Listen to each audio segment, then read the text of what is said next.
उपस्थित हूँ, ऐसे मेरे मित्र उत्कल प्रांतीय मारवाड़ी सभा के अध्यक्ष दिनेश अग्रवाल जी, इस आयोजन के रिसेप्शन कमेटी के चेयरमैन परम आदरणीय राजकुमार पोदार जी, राजू भाई,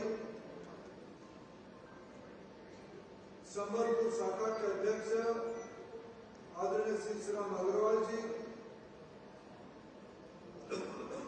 मारवाड़ी महिला समिति उड़ीसा के प्रेसिडेंट निर्वाचित बहन रीता अग्रवाल जी तथा संगठन के general secretary doctor Subhash Chandra Agarwal जी और यहाँ उपस्थित सभी महानुभाव, उत्कल प्रांत के उड़ीसा के सभी जिलों से आए हुए प्रतिनिधि भाई और बहनों, समाज के अन्य वरिष्ठ महानुभाव, पत्रकार साथीगण, मैं सबसे पहले आप सभी का अत्यंत गहराई से, दिल की गहराई से शुभेच्छा देता हूं। आप सभी के ऊपर महाप्रभु श्री जगन्नाथ, मां समलेश्वरी की आशीर्वाद ऐसे ही निरंतर बना रहे और आप और बढ़ो और विकसित हो। आपकी विकास में ही हमारे राज्य, हमारे समाज, हमारे देश की विकास की बात जुड़ी हुई है। मित्रों, देश में संसद चल रहा है और उड़ीसा में एक दिल्ली में हम लोगों ने पहले से आयोजित 13, 14, 15 ऐसे एक उड़ीसा पर्व भी हम लोग अभी आयोजन कर रहे हैं।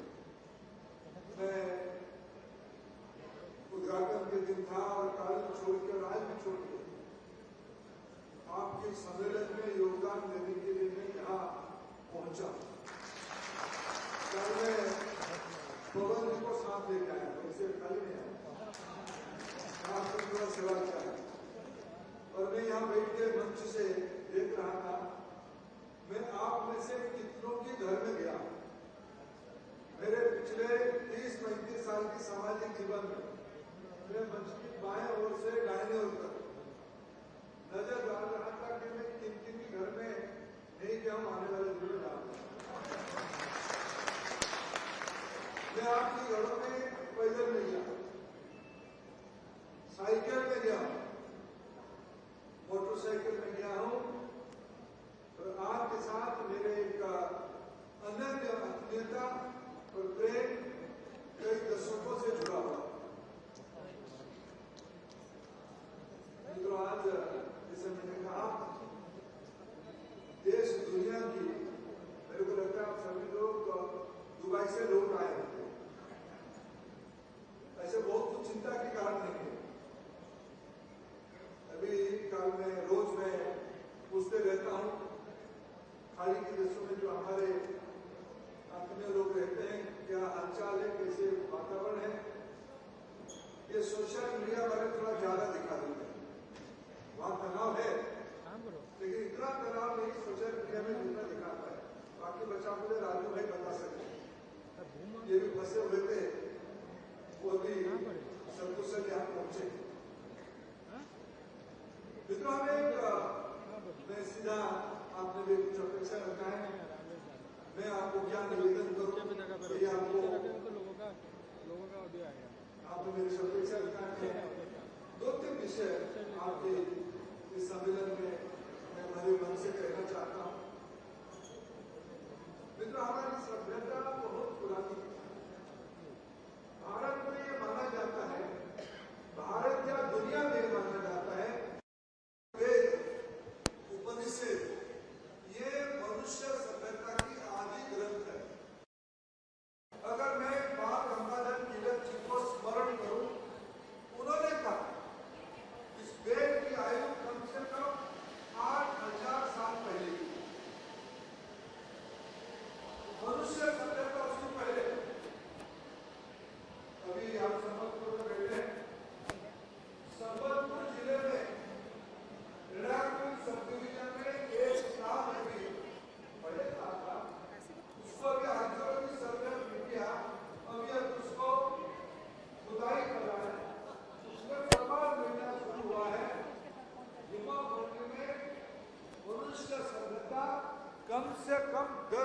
1000 साल पहले। और इस महानदी के किनारे हम लोग बसे हैं। हमें कहने की कोई आवश्यकता नहीं है, भारत एक प्राचीन सभ्यता है। भारत में अनेक दर्शन निकले, भारत में अनेक महापुरुष निकले, भारत में अनेक प्रेरक भी निकले। मैं अभी इन दिनों में राजस्थान की लाडनू गया था। जैन संप्रदाय की तेरानपंथ परंपरा की पूज्य संत श्री से मिलने के लिए मेरे को सौभाग्य मिला। मैं राजस्थान की उस विकट परिस्थिति को भी समझ रहा था। हमारे देश के लोग कहीं भी रहे, किस पृष्ठभूमि में आए, एकजुट होकर रहे। मैं पिछले दिनों में रामेश्वरम गया था, मीनाक्षी मंदिर मदुराई में दर्शन करके आया।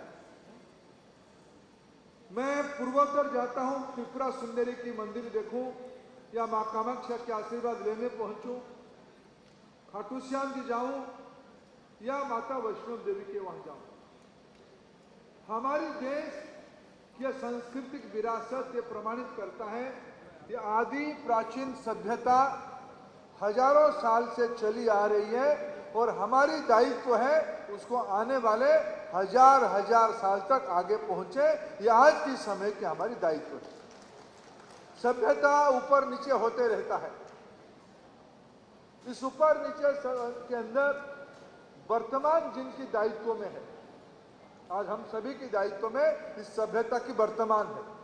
इस वर्तमान को समझना, इतिहास को समझना, इतिहास के दर्पण में वर्तमान में खड़े होकर भविष्य की रास्ता तैयार करना, यह मनुष्य सभ्यता की परिपक्वता कहता है।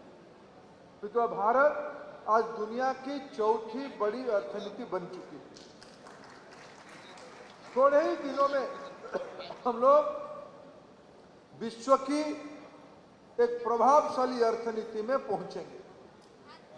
मैं सीधा अर्थनीति की बात कह रहा हूं। अर्थनीति यानी हम सभी की योगदान है, हम सभी की दायित्व है। आज जो चौथे स्थान तक हम पहुंचे हैं उसमें भारत की सभी नागरिकों की दायित्व है और आप लोगों की भी विशेष दायित्व है। एक समय में था हमारी देश में गुलामी के कारण, अभी प्रधानमंत्री जी ने 2026 की स्मरण किया।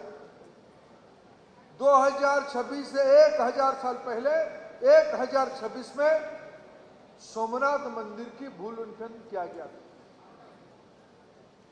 सोमनाथ मंदिर में आक्रमण 1000 साल पहले हुई। भारत के आक्रमण के इतिहास 1000 साल की है। विशेष करके गुलामी अंग्रेजों में जब हमको मिले दिया, जिसकी वीर गाथा इस संबलपुर से भी जुड़ा हुआ है।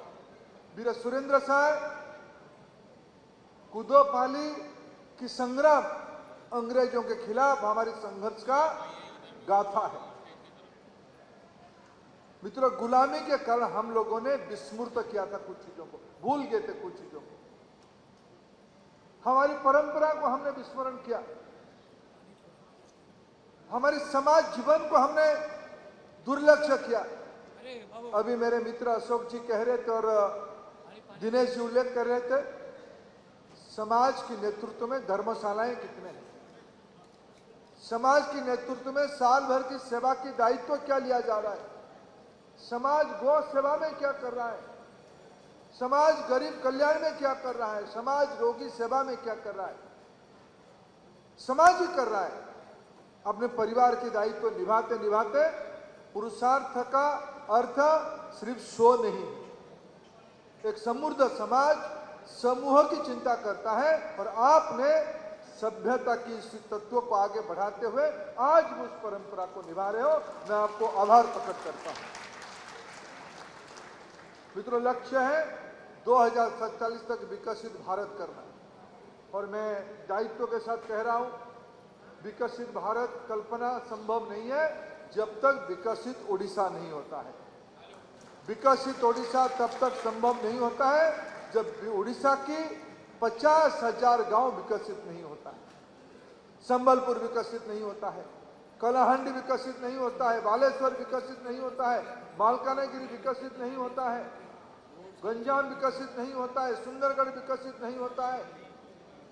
विकसित होना यानी समाज को अर्थनैतिक संपन्नता की ओर ले जाना। मित्रों, समाज रेल की गाड़ी जैसे होती है। रेल में डिब्बा रहता है, इसमें इंजन भी रहता है। इंजन जितना तेजी से आगे बढ़ेगा, डिब्बा भी उसके साथ उतने जल्दी खींचे जाएगा। और मैं आपको प्रधानमंत्री जी की बात को उल्लेख करना चाहता हूं। बीते दिनों में माननीय प्रधानमंत्री लाल किले से कहा था,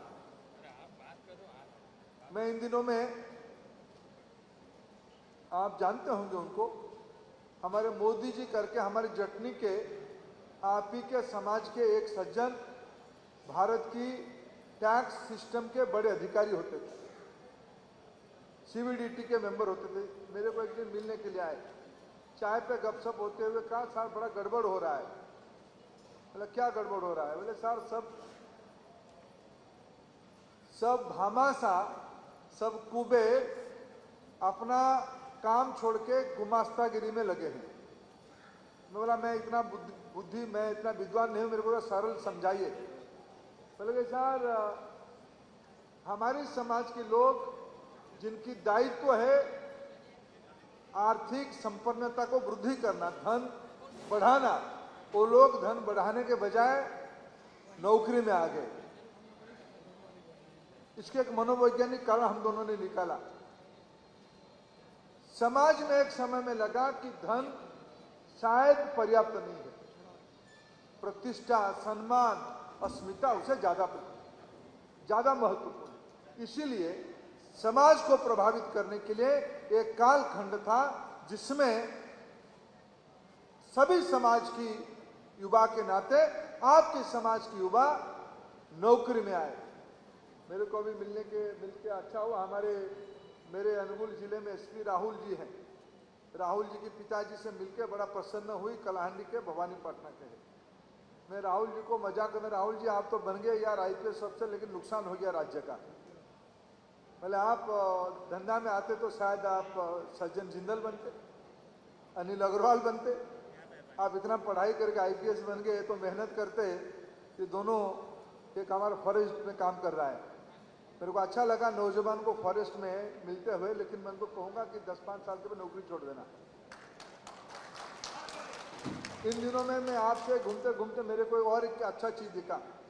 आपके समाज में महिलाओं की स्थान बढ़ रही है। मारवाड़ी समाज की बच्ची समाज जीवन में अच्छे लड़कों से अच्छा कर रहे हैं, सीए बन रहे हैं, एमबीए कर रहे हैं, डॉक्टर्स हो रहे हैं, साइंटिस्ट हो रहे हैं। इसको आप बढ़ाते रहिए। मित्रों, विकसित भारत, विकसित ओडिशा, विकसित संबलपुर करना है तो हमें पढ़ाई को आगे महत्व देना पड़ेगा। भारत ज्ञान आधारित सभ्यता है। भारत की पूंजी ज्ञान है। ज्ञान को हम निखारेंगे, ज्ञान को बढ़ाएंगे, पढ़ाई पे जोर देंगे, तब हम समाज में परिवर्तन ला सकते हैं। सिर्फ आर्थिक संपन्नता परिवर्तन नहीं ला सकती है। समाज की परिपक्वता, समाज की समझ, समाज की दार्शनिक तत्वों को समझना, इसमें समाज गहरा होता है और समाज में अपेक्षित परिवर्तन होता है। मित्रों, अगर संपन्नता परिवर्तन लाता, अमेरिका की लोग दुखी नहीं होते। अमेरिका के हॉस्पिटल्स में ज्यादा मरीज इसीलिए है, संपन्नता उनको सुख नहीं देता है। सुख देता है गौशाला में गौ सेवा करने में, सुख देता है गरीब कल्याण करने में, सुख देता है धर्मशाला बनाने में, सुख देता है मंदिर बनाने में, सुख देता है रोगी सेवा करने में, एम्बुलेंस चलाने में। यह हमारे सभ्यता की फर्क है। मित्रों, हमें आने वाले दिनों में, और मैं जो कहा रेल की डिब्बा और आप लोग इंजन हो, आपके समाज के लोग इस समाज रूपी डिब्बे को आगे खींचने का आप इंजन हो। अभी तो डबल इंजन की जमाना है, आपको दोनों इंजन लगानी पड़ेगी, आगे भी लगानी पड़ेगी, पीछे भी लगानी पड़ेगी, तब जाके समाज एक स्तर पे आप पहुंचेगा। मेरा पूरा विश्वास है आपकी ये प्रादेशिक सम्मेलन उस दिशा में काम करेगी। मैं एक बड़ा बात 2047-2036 भी एक अवसर देगा। 2036 आज से 10 साल के बाद हमारे राज्य उड़ीसा का हम भाषा आधारित राज्य के रूप में शताब्दी मनाएंगे। इस कालखंड में हमें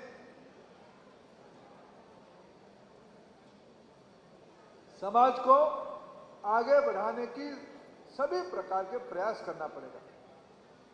मित्रों, कोई भी प्रयास का एक लैबोरेटरी होता है, एक जमीन होता है। एक कहते हैं पैर के नीचे जमीन मजबूत होगा तो कोई भी बड़ा चीज अच्छा होगा, नींव मजबूत होगा तो कोई भी चीज इमारत बन सकती है। मित्रों, हमें अपने अपने इलाके को भौगोलिक और भौतिक, जियोग्राफिकल और मटेरियल, ये रास्ते, एयरपोर्ट, इमारत, भवन, ये एक प्रकार की ये अनस्टॉपेबल बढ़ेगा।